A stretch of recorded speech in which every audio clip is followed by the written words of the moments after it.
there's some cool stuff going on that's happening in the region that, that Australians can take a lot from. Like this guy can do A, B, C, D, E, F, G and H testing. He's got that much data. Like unbelievable.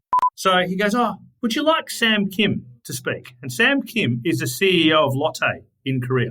And I go, oh yeah. He goes, oh, what's up with him? Let me ask him. I'll come back to you. Welcome to Add to Cart, Australia's leading e-commerce podcast that express delivers all you need to know in the fast-moving world of online retail. Here's your host, Bushy. Welcome to Add to Cart, Australia's leading e-commerce podcast, where we bring you insights from the top e-commerce operators, founders, and experts. My name is Bushy, joining you from the land of the Turrbal people here in Brisbane, Australia. Do you want to know how an Indonesian retailer grabs 15 cents of every dollar spent in the country? Or how India is delivering iPhones in just 8 minutes? This episode is your passport to the future of retail. Today, I am joined by Ryf Quail, Managing Director of Comexposium and the man behind NRF Retail's big show, Asia Pacific, the region's largest retail event. Last year alone, 8,600 retail leaders from 52 countries flocked to Singapore for NRF APAC's debut, smashing expectations and proving just how hungry retailers are for fresh global insights. Ryf has spent over a decade shaping industry-leading events like iMedia. Many of you have probably been to this. And he has a direct line into some of the most innovative retail leaders in the world,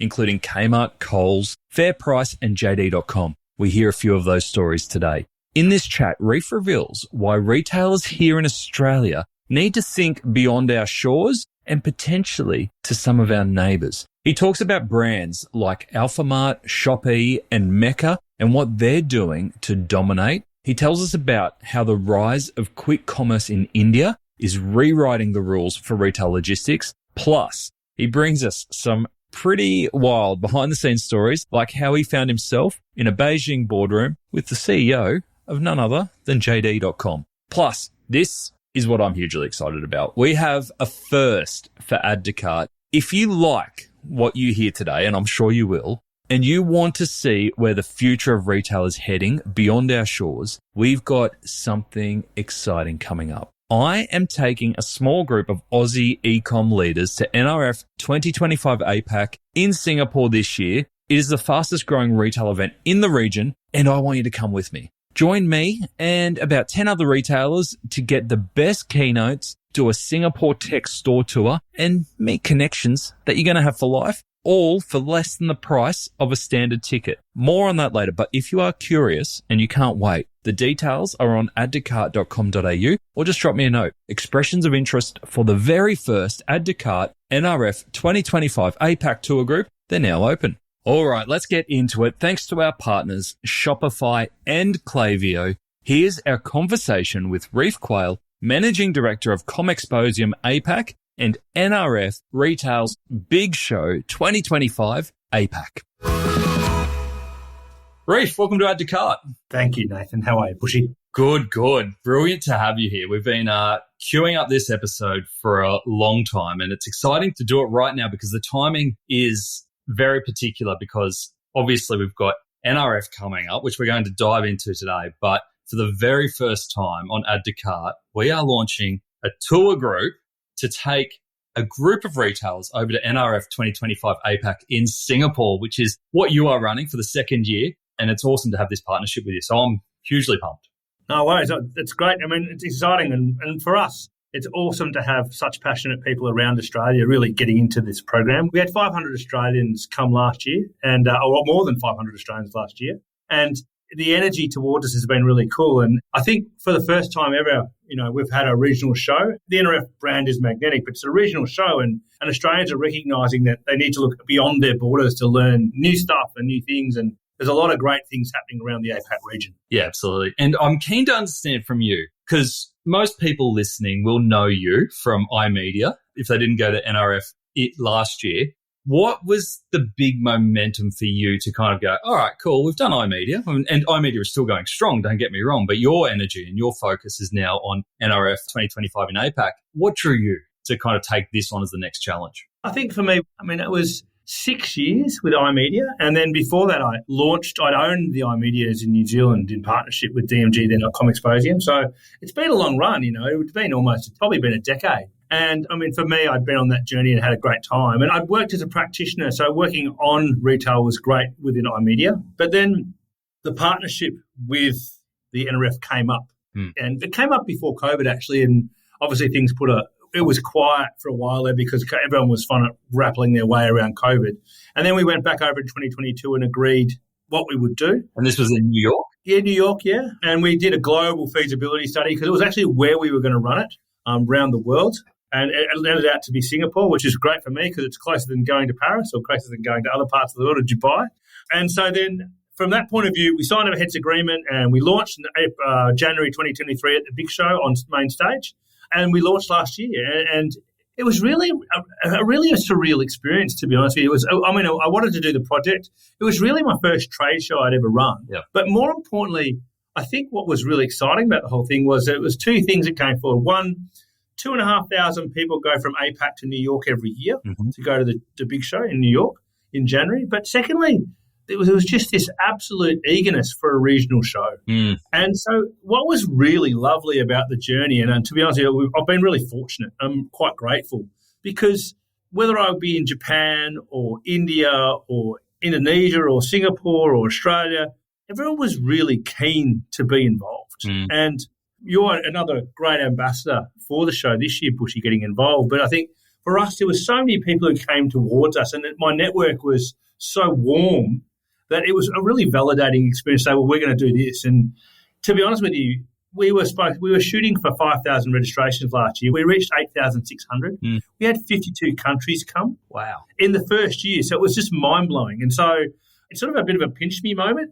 Everything went so well that it was just, and everyone was so warm, and everyone on site was just so happy to be there. Yeah. So it was really neat. And I could imagine, because you've been to enough conferences here in Australia, and we have great conferences, Online Retailer, Retail Fest, iMedia.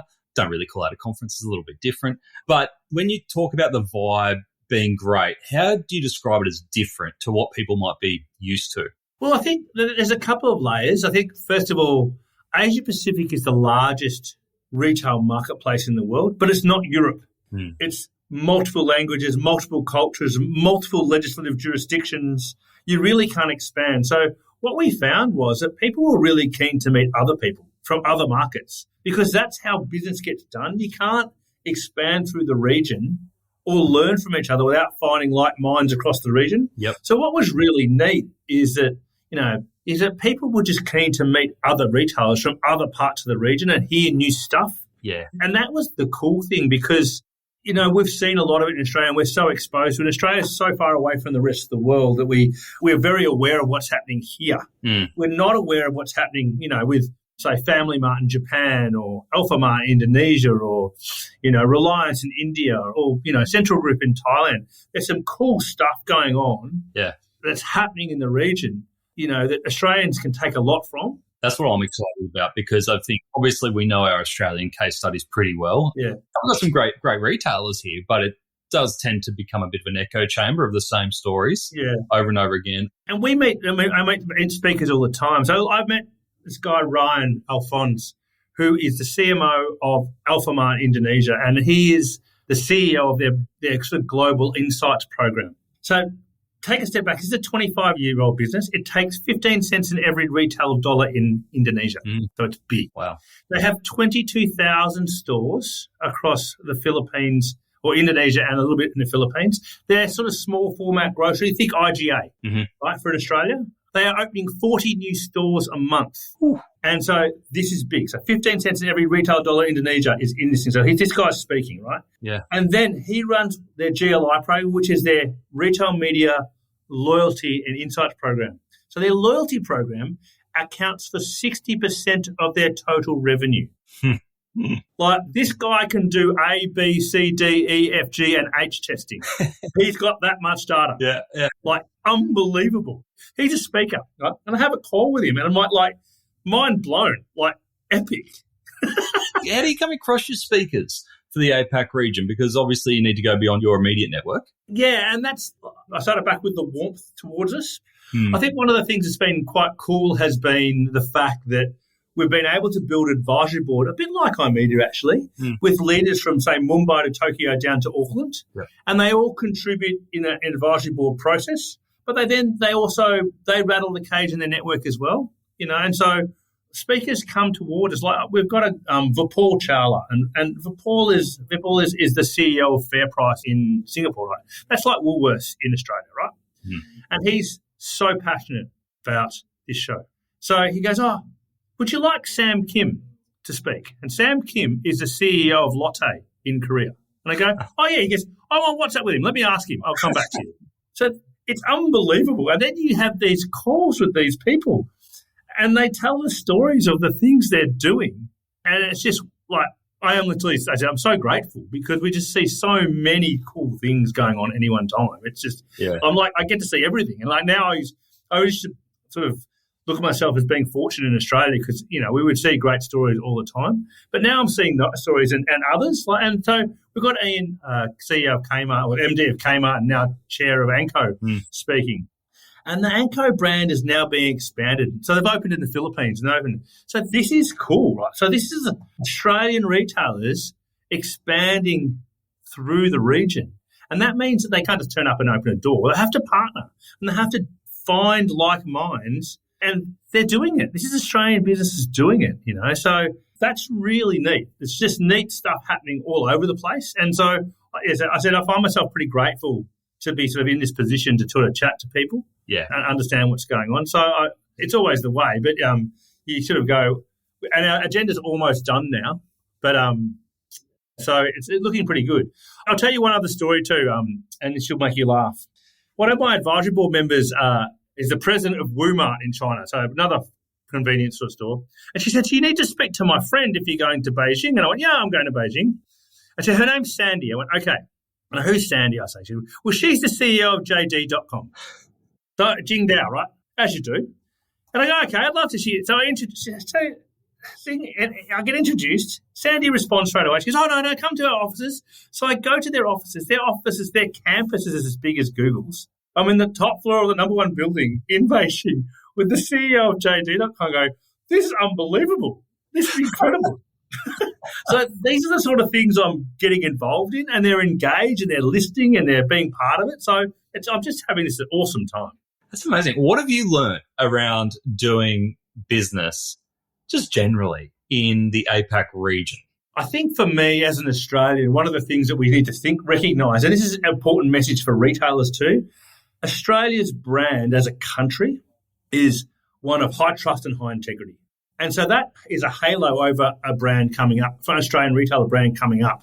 So brands and products out of Australia are looked on very favourably. Southeast Asia is quite an easy area to do business in. Mm-hmm. People are warm and friendly, and India is a whole different bag, so just get yourself ready for that. And then if you go to North Asia, there's protocol. So Korea, Japan, China operate completely differently to Southeast Asia in terms of the way they engage in business. So I think for me, it's just learning the differences and nuances in terms of culture. Southeast Asia, from Singapore, Thailand, Philippines, those markets are quite easy to do business in, and the people are very friendly and pretty warm towards Australians too. So if you're an Australian retailer, people are keen to meet Australian retailers. Yeah. And I think many Australian retailers look to North America and look to Europe as opportunity. But I can tell you there's a warm group of partners just sitting up there waiting to talk to you. It's pretty cool. I think it's really cool. And as I've been talking to people around NRF APAC, is people are saying, well, we actually are expanding to the UK or the US. We're not expanding further into APAC at the moment. And where we have conversations, I'm like, yeah, but that's fine because some of the themes and the innovation that's coming out of this region can influence your overall strategy. You said there that you are close to finalising the agenda. What are some of the key themes that you see will be talked about this year? One of the things we do when we do a show like this is we actually go through an advisory board process, and we conduct about 35 interviews with leaders around the region, and the distillation of those conversations is a whole bunch of topics which are common to all that's driving retail in the region. And so maybe what I might do is quickly just whip through some of those, because these are the sort of things that are tying the region together. and within no particular order. So, for example, the first one is really about looking at the next generation of shoppers, Gen Zs, Gen Zs, if you will. And these people will be the dominant shopper in the next 5 years, the biggest demographic shopping. But little is understood about them. They love physical retail. They love all the digital whistles and bells, but they're not they're finding them, accessing them, activating, turning them on is not well understood. There's a massive link. There's a great equalisation going across Asia Pacific in terms of, talent management. And there's a real connection between happy employees and happy customers. So managing talent and wellbeing and how that reflects out into your customer experience. We're seeing a huge growth of wealth in Asia Pacific. So in 2020 to 2030, 3.49 billion people will join the middle class in the region. It's crazy. So that means changing consumer tastes in fresh food, in fast food, in diversity, and what that means for supply chains in the region. The other thing that's really cool, we all think about Westfield in Sydney at Bondi Junction, but I tell you what, malls in Asia are next level. Yeah. They are the destination for entertainment. The formats are different. Eating, family, the whole experience about destination retail is huge. So there's a whole area on that. Awesome. Obviously, sustainability and circular economy is quite interesting. The standards are pretty global and pretty consistent all around the world, but the way they manifest in a market and or in a different business. Good example, we've got a session on sustainability with DFI, which is one of the big grocery groups up in Asia, and Coles speaking together. And if you look at, say, supply chains for rice, in Asia, rice and sourcing rice is very much linked to deforestation, whereas in Australia we have a pretty set, closed supply chain for rice. So you can see the same sort of things manifesting completely differently because of the market or the company and the way they operate. Yep. So there's really different things there. Cross borders and cultures, and we're seeing things like, marketplaces like Shopee having a big role because all of a sudden, in a domestic sense, marketplaces are quite challenging and are quite a tension for retailers. Whereas you look at someone like Shopee who's operating across the region, if you're in Malaysia and you're buying from a retailer in Vietnam, you may not buy from their site, but you'll buy their product through Shopee in your currency, in your language, with the Shopee guarantee that it will arrive. Yeah. So this crossing borders and cultures is quite challenging. And we're seeing, to be honest with you, the Japanese have done a very, very good job of actually expanding throughout the region. Yeah, okay. I'm interested in that marketplace one because obviously from an Australian perspective, the Temus, the Sheins are looked at as competitors coming into the market. Yep. Is it a bit different when you're looking at it through an APAC lens of marketplaces? No, not at all. And one of the big topics is actually the Chinese retail wave. Yep. But I was in Beijing recently and I think it's actually consistent. Traditional retailers, both in China, and when I say traditional retailers, it could be department stores, grocery, whatever, are all having the same problems with the e-commerce titans coming out of China. Okay. Because there's two things. One, they're bloody good at e-commerce, right?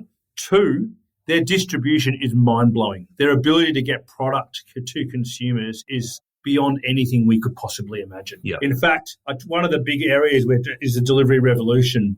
And we're thinking, for Chinese retailers, it's easier for them to get product from, say, Shanghai to Manila, right, than it is to get it from Manila to Mindanao domestically in the Philippines. Yeah. So there's real tension. Yeah. So the Chinese retailers are also facing the same challenges that we as Australians or other Southeast Asian retailers or Asia-Pacific retailers are facing with those marketplaces coming in. And you've got to remember, too, that in that mix as well as the ByteDance guys and TikTok, Tokopedia, which is the eBay of Indonesia, is now 75% owned by ByteDance. Wow. So they're coming in and buying stuff as well. Yeah. And I know you talked about the opportunity for Australian retailers to understand the opportunities in the APAC market. Are you also finding that there's a lot of retailers in the APAC region looking to create a footprint here in Australia? Absolutely. And there already is. There already is amazing stuff happening in this market that we're sort of not cognizant of. I mean, probably Sydney Airport's biggest tenant is a little-known company called Valleyram, who is basically providing turnkey retail solutions for most of the European beauty brands or luxury brands. So when you see a luxury brand that appears in, say, in international terminals in the airport, it's not run by the brand. It's run by a third party, mostly companies like Valleyram out of Malaysia, Luxasia out of Singapore, who are licensing the product and providing a turnkey retail solution for that brand. So those things are already happening here. And then there's lots of, fast retailing in Uniqlo. Muji, you're seeing Muji in Australia now. You're seeing all these brands coming here. There's lots of them. Lotte, duty free, that's Korean. They're already here. Yeah. They're in spades. So we think that they're part of the Australian landscape. These are Asia-Pacific brands and Asian brands that are already be here, and for some cases have been here for a very long time. 7-Eleven is literally just been bought back by the Japanese head office. I mean, 7-Eleven in Japan is powerhouse. If they create the Japanese version of 7-Elevens here, I'm going to be so happy. Well, the thing is that the Japanese have so the 7-Eleven's expansion strategy is very much hand over to a local partner, allow them to execute, which they did, and then buy it back, which they've just done. Gotcha. So 7-Eleven in Australia is no longer owned by locals. It's owned by the Japanese head office. Okay. So they've gone full circle. So remember when 7-Eleven opened in the 90s in Australia, we've come 30 years later, and that's how Japanese roll. They're long-term dudes. Yeah. It's a long-term play, and they've done it. And they've repeated that success in many markets with 7-Eleven, all through the regions. What's getting me excited just talking this way is obviously when we talk about e-commerce here, most of the conversation talks about D2C, maybe omni-channel, maybe B2B, but that's probably the limitation in terms of the business models. We all say that we want to know our customers better, but in reality, we just end up with too many tools and not enough insights. That's because most CRMs were built for B2B, so they don't really work for e-commerce. That's why Klaviyo has created the world's first B2C CRM, bringing together marketing, service, and analytics in one easy platform. No more messy data, no more guesswork, and no more customers falling through the cracks. Just built-in automation, AI-powered insights, and real-time personalization so you can focus on growth, not the data mess. Simplify your stack. Get more from your customer data and finally make your tech work for you. Get a demo of Klaviyo's CRM for B2C at klaviyo.com/au.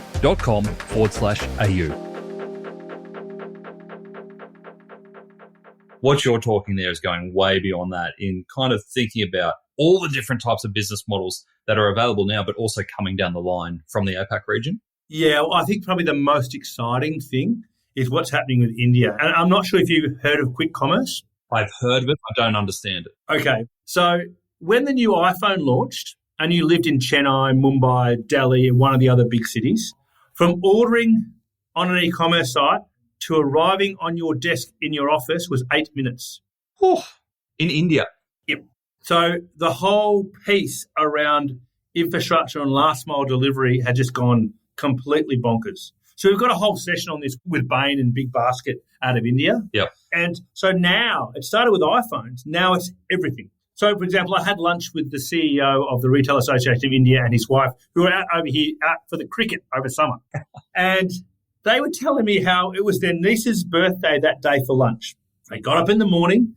Their niece was a massive fan of costume jewellery. So she jumped online. She ordered the costume jewellery. It arrived within half an hour at their house. They got dressed and they went to lunch. Oh. So they bought the birthday present that morning online. Things like white and brown goods, fridges and couches and sofas, what have you. They're talking about from a fridge, you can get online finance approval in 30 minutes and have the fridge in the space in your kitchen in 90 minutes. Yeah. If you live urban. So that's pretty big deal. And when you hear the session about Big Basket and they're talking about the models, they'll talk about how much more money their business is worth now in the markets which are quick commerce enabled. It's transformed their business. Amazing. What's interesting for me hearing that story is that you mentioned Australian retailers that were there at the show last year and that will be there again this year, your Kmarts, your Coles of the world. Do you foresee then that this is going to set standards that they're going to bring back to Australia? Once you've been exposed to those 8-minute deliveries and you go, oh, okay, this is possible now, that's going to quickly become the standard here, right? Oh, I think there's a variety of factors which says yes and no. I'm going to ask you to be the delivery expert now. I think there's still a lot of labour in India which is pretty cheap. Yeah. And there's scale in India which allows India to have DCs on every shop corner. So that helps, Mumbai, Chennai, Delhi are big towns. They're not little towns by any stretch of the imagination. That's what's me. I'm like just imagining getting through those streets in 8 minutes alone, let alone. Yeah, you know what I mean? just wild. So I think that the opportunity is to really see what other people are doing. I think Australians, we are a mature, sophisticated market, but we don't have scale. Malaysia's 35, 40 million people. Indonesia's the fourth most populous country in the world and pretty friendly, right? Yeah. Manila's 15 million people. just in Manila, right?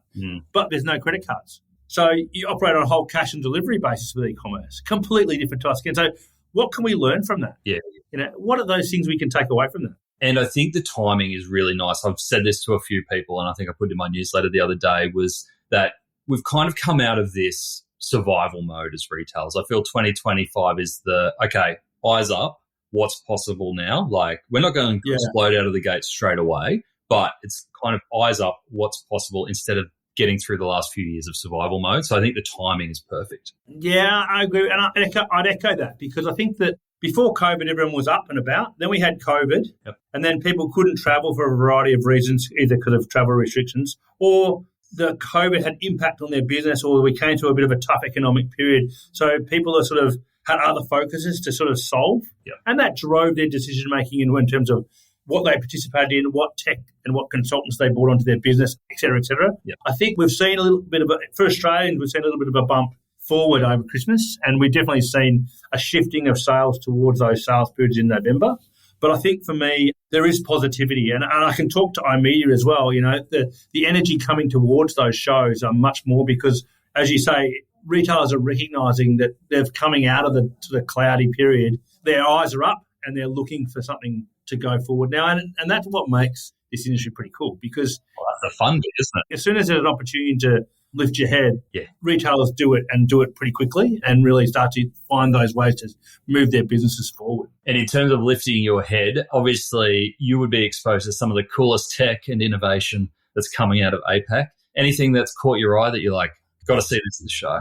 For me, there's probably the one thing, I won't talk specifically about it. I mean, there's AI is everywhere, and there's no real killer app for AI, I don't think retailers are still struggling to go beyond point solutions, if you will. It's the front-end marketing, or it's copy, or it's large language models.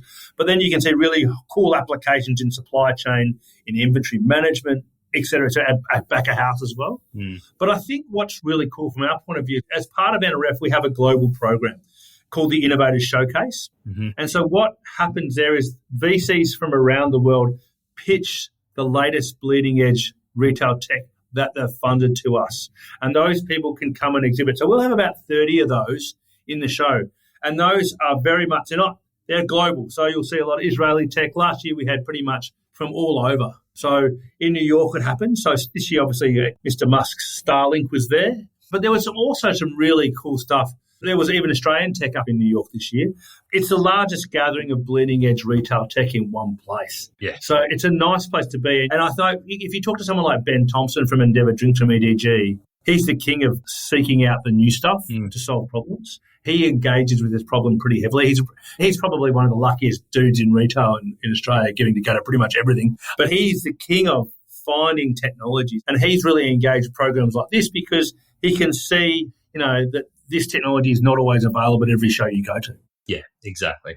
I'm really excited because part of the package that we've put together for our Add to Cart tour is the retail store tour, which is focused on AI innovation. I just can't wait to hit the streets and see some of those stores. I know we're talking physical stores, but some of the technology that's available through some of those malls that you're talking about. Yeah, and that's something that's quite cool and unique to Singapore too. I mean, you've got the overlay of being the sort of centrepiece of Southeast Asia. But I think what we're seeing now, and a good example is we're working with FairPrice at the moment. FairPrice is, as I said before, they've been working on their store of the future and really looking at lean formats, so unmanned formats, and their ability to engage a customer, have a Teflon transaction, if you will, and have a rewarding experience in a lean format is pretty wild. So we're working with them to actually, hopefully, knock on wood, that they'll have actually an installation at the show in the conference area on the store of the future.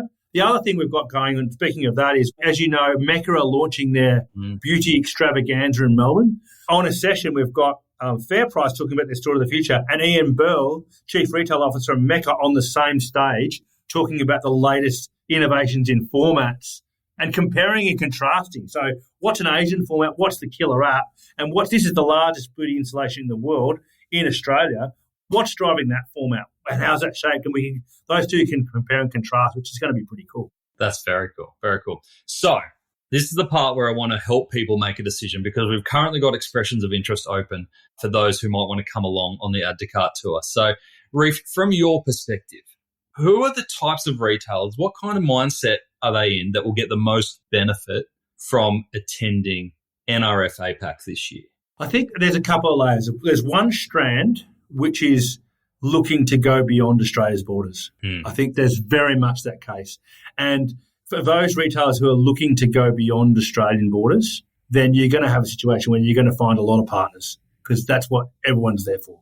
The second thing too, I think, as I sort of mentioned before with Alphamart, you're going to see some retail operations at scale that's not in Australia. So you're going to see things that at full noise may not be possible to run in Australia because we don't have the people, but you'll take something from it that you can take back to your business. And then it's the compare and contrast. You know, for me, it's those things that we haven't seen in Australia that's being done in Asia because the context is different. And, you know, quick commerce in India, the way that data and e-commerce is being done by the Chinese, like boom, like massive. They're bloody good at it, right? They do it really well. Yeah. So there's going to be nuggets all the way through everything. And what we've tried to do in our sessions is really, in our breakouts particularly, is put mature markets with sort of less mature markets. So, for example, talk about expanding cross-border and what that looks like for, say, a Japanese business versus a Malaysian business and how they play differently.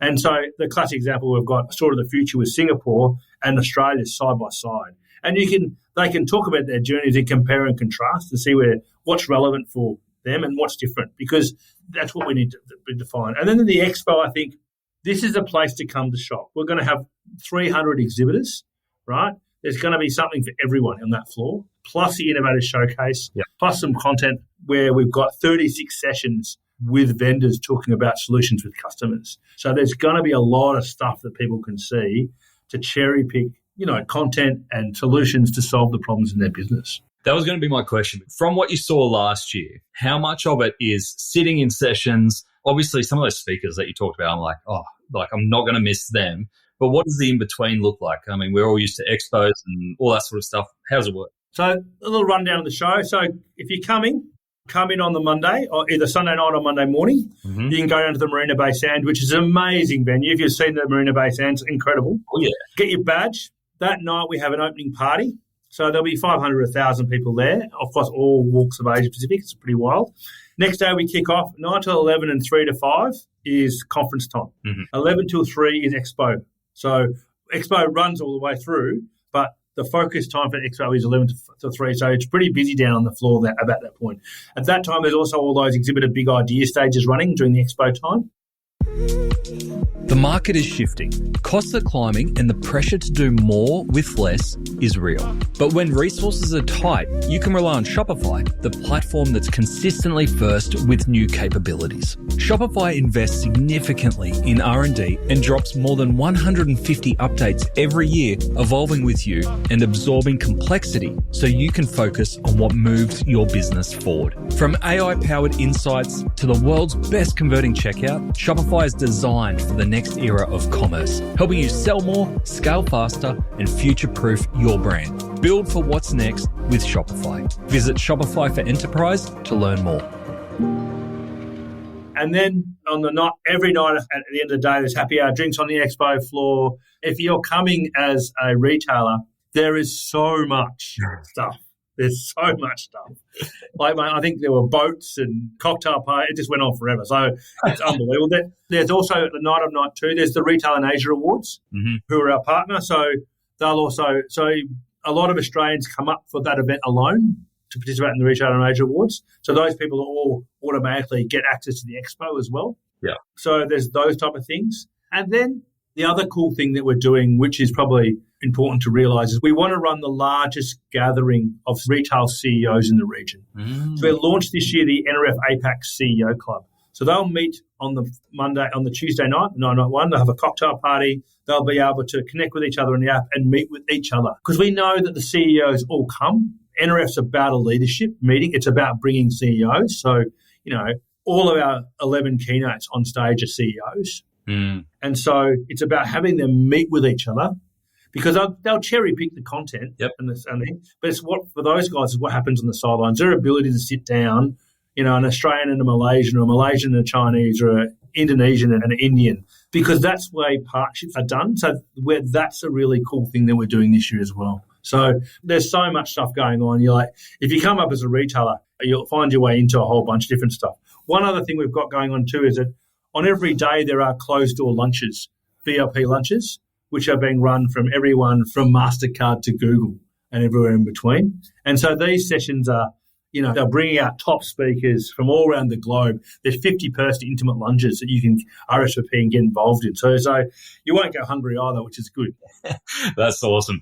And I'm really excited about our tour as well, because there's already so much going on, but I think we're going to bring a really tight group over that will get to know each other. Obviously, all Australian retailers will get to know each other. We'll go out for a nice dinner as well. But the idea that you gave me, which I love, because I'm a sponge and I'm going to just sit there and absorb and go visit everyone at the expo and see all the talks and then pull it together in a pack that everyone who comes with us can take back to their teams and go, hey, look at all the cool stuff that's happening. Yeah, and that's the thing too. A lot of we've got a session with Rocked, actually.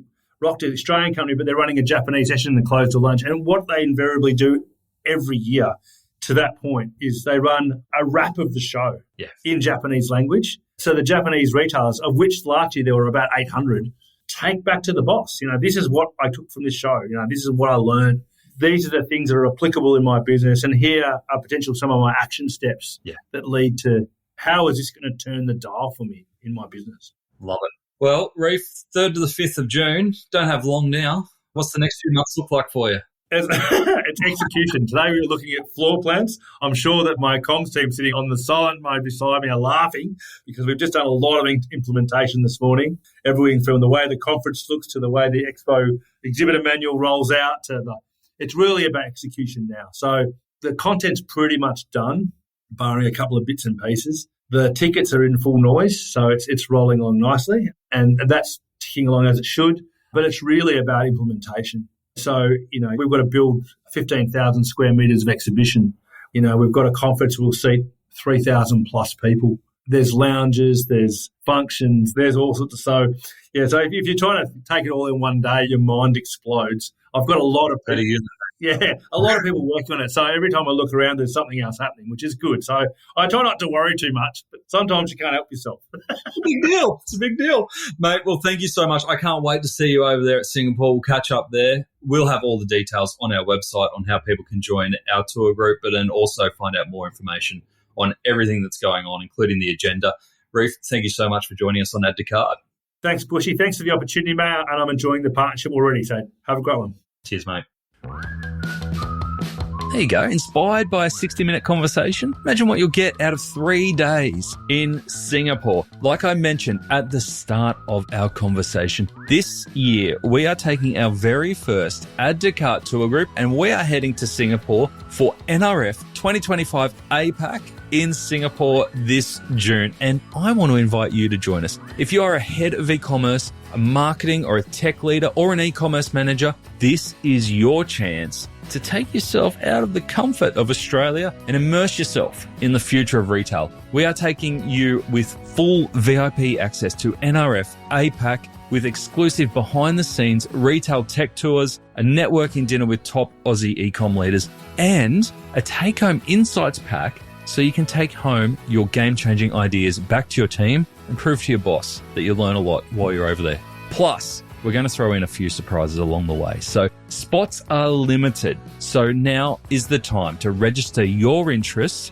at addtocart.com.au. There is a form there. Go fill it out. If you're interested in joining us, fill it out and I will get back to you with more details. All right, here are 3 things that I took away from today's episode with Ryf. Number 1, thinking global doesn't mean the US or the UK always. Now, on Add to Cart, we hear a lot about expansion into the US and the UK, and surprisingly, we don't hear a lot about expansion into Southeast Asia. And yes, obviously it's a harder market with language barriers, and the way that e-commerce is done, as we heard today, is very different, but it is a market with 3.5 billion people in it. So, if you are considering global expansion, obviously you are going to consider the US or the UK, but maybe there's an opportunity, especially if you're a brand in beauty, health, or premium grocery, to consider expansion into Southeast Asia. Now, it doesn't necessarily mean an all-in approach. You might take up some of those models that Ryf talked about in that episode, where you might find local partners, where you might license, franchise, or partner with established regional players rather than going all in yourself. Or you might use marketplaces like Shopee or Lazada to help you tap into the APAC demand without the upfront cost of a physical presence. There are so many ways to approach it, but if you are considering global expansion, I think it could be a huge mistake to leave Southeast Asia out entirely. Number 2, quick commerce is changing retail fast. Now, we've talked a lot about same-day and next-day delivery on Add to Cart, but as we heard today, India is blowing that out of the water. 8-minute delivery in major Indian cities. That is just insane. But that is the future of retail speed. It obviously won't be for every delivery, but as we talk about fulfillment options, the fulfillment options will get faster and faster, and it is reshaping customer expectations everywhere. So this is the time to think about, if you really had to push your fulfillment faster, could you? Because it's not just that customers will be expecting it because your competitors are doing it. It's what they will get used to in the market. And we know we have some international leaders like Amazon who are quickly changing those expectations. So have a think about local fulfillment hubs. If the answer is that you can't do it yourself, how do you have partnerships with hyper-local warehouses or maybe micro fulfillment hubs in key cities to speed up that last mile delivery? There is a huge opportunity to turn logistics into a competitive advantage if you get ahead of the game, and that you can do it profitably before it just becomes a customer expectation. Number 3, marketplaces aren't just a threat, they're a growth opportunity. There was a part of that conversation where I felt a little sigh of relief when Ryf said, actually, Southeast Asian retailers are feeling the same pressure from those marketplaces like Temu and Shein, but they are also a pathway to expansion. Ryf highlighted Shopee's model, where shoppers in Malaysia, Indonesia, and Vietnam can buy international products in their own currency, in their own language, with built-in trust signals. So I think there's a huge opportunity here to start playing around with those different marketplaces, and not only just to test customer demand, but to understand what works for your business, because marketplaces aren't going away, and we've seen how important they are to that Southeast Asian model. So optimizing for cross-border sales, keeping in mind that not all payment options are equal for different countries in those markets is really important, and you need to ensure that you don't just jump in and treat all marketplaces as the same. Pick one or two out, experiment, understand what works in those marketplaces, and if it could be a right fit for your business. All right, if you got something out of this episode that helped you in your career or with your business, I would love if you shared this episode with a friend or a colleague, or drop us a quick review on Spotify or Apple Podcasts. Don't forget to share the love with our sponsors, Shopify and Klaviyo, who help us keep these conversations going. And if you want to take it to the next level, you can keep learning with us at our Add to Cart community, where we have webinars, tips, lunch and learns, and other e-commerce experts ready to share. If you're an e-commerce professional in Australia, you can join for free at campus.addtocart.com.au, or just follow the links from addtocart.com.au. Thanks for joining us today on Add to Cart. To listen to all our e-commerce conversations, now in the hundreds, you can head on over to addtocart.com.au. There, you can also join up to our free private Slack community to share e-commerce ideas, tips, and questions with other listeners. You can also subscribe to the Add to Cart weekly newsletter and browse some of the video highlights from our chats. There is a lot there. That's addtocart.com.au. And if I can ask you one thing before you go, if you enjoyed today's episode, make sure you share it with a friend or a colleague who could benefit, or leave us a review. It really makes a difference. Thanks again for listening, and until next time, keep those customers adding to cart.